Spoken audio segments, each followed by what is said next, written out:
Hello everyone, welcome back to my YouTube channel. And today's video, the series of video that we are preparing for a professional development program for teacher education, specifically related to the teacher. So one particular question which is very important for as a teacher for us to know, okay, when we are developing our philosophy of a particular subject or education.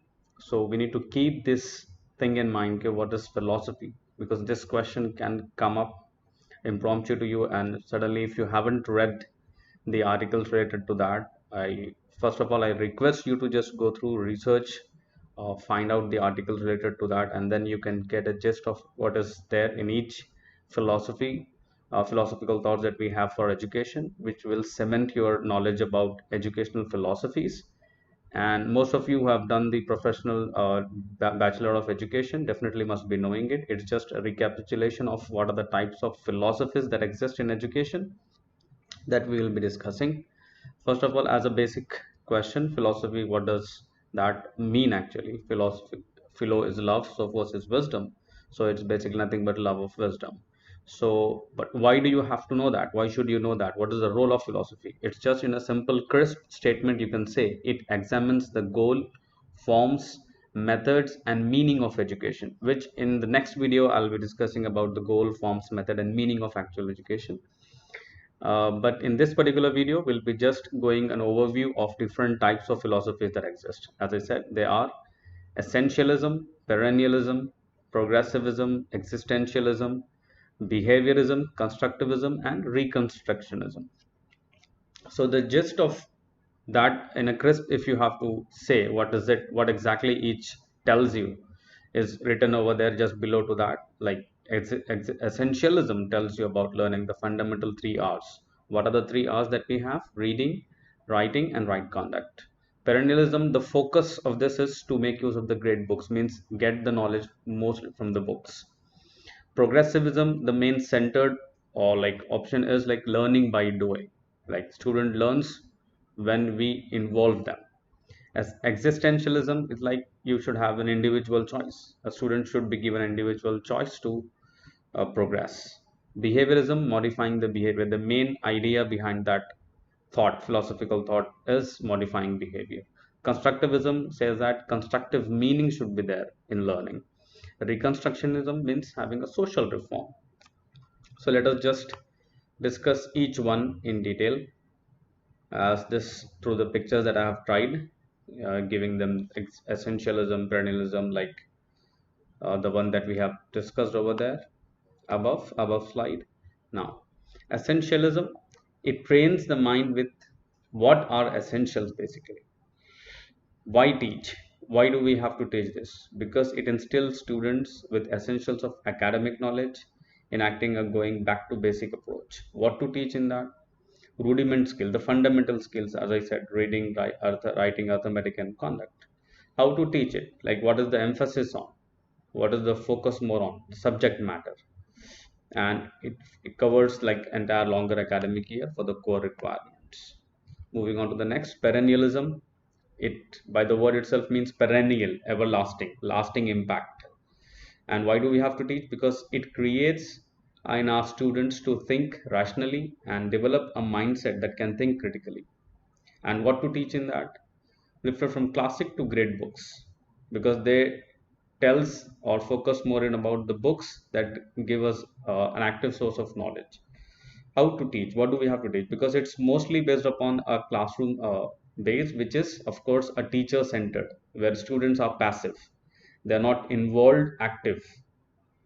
Students engage only in dialogue.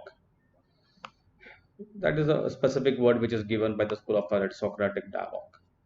Moving on to the progressivism, that comes from the experience, like mostly talks about experiences, what students need to be given his own experiences that he look around. Why do we have to teach it? Because it develop in learners and enlightened and makes them an intelligent citizens. What to teach in that? What the curriculum does in this particular thing? What sort of curriculum we have?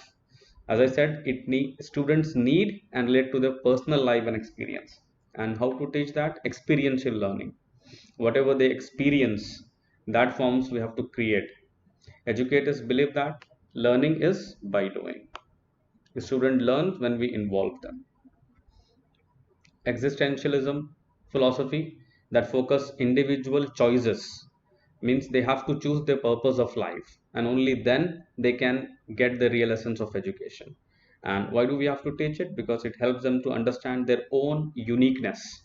They don't have to compare, we don't have to compare, or they should not compare their learning with the other person, because they are unique within themselves. What to teach? Students are given variety of options to choose. And here in this particular school of thought, they believe that humanities should be given emphasis. How to teach? Like method focus is on individual, and it is a self-paced and self-directed one.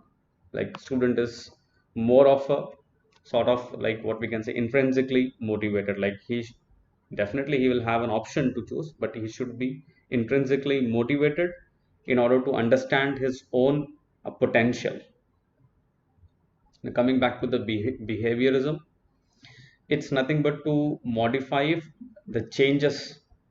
It changes especially in the behavior and the acquisition of new behavior based upon what all the environment that he has, the conditions that exist in and around the student. And why do we have to teach it? Because we have to shape the student's behavior. And how to teach it? They arrange the environmental conditions in such a way that it provides, a teacher provides more often a reinforcement, giving them what we can say like appreciating them by encouraging them, and punishment also a part of it, because in order to correct the behavior we have to give punishment. That's what the school of thought believes. Now coming back to the constructivism, people construct their own understanding and knowledge of the world. And why do we have to teach it?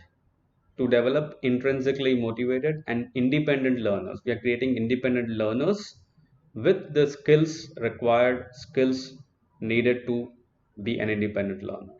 And what do we have to teach? We have to taught how to learn. How to teach that? Provide students with data, experiences that allow them to hypothesize, predict, manipulate, and pose questions, research, and invent. Coming back to the last one, reconstructionism, which emphasizes on the social issues, which is the need of the art.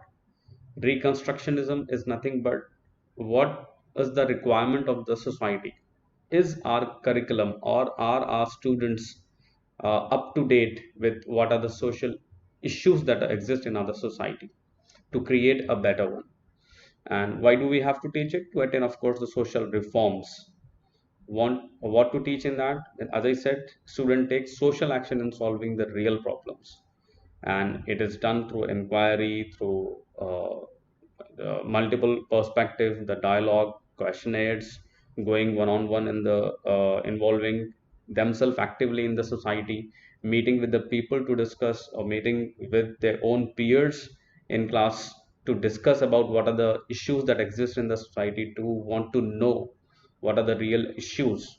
So it's all about community based learning that have to be promoted. So this is what is happening uh, in the present world. Most of the schools and most of the teachers, and even for abroad also, when they hire, they are looking forward in the teachers who have this sort of philosophy, who believe in this sort of philosophy, to create a better society.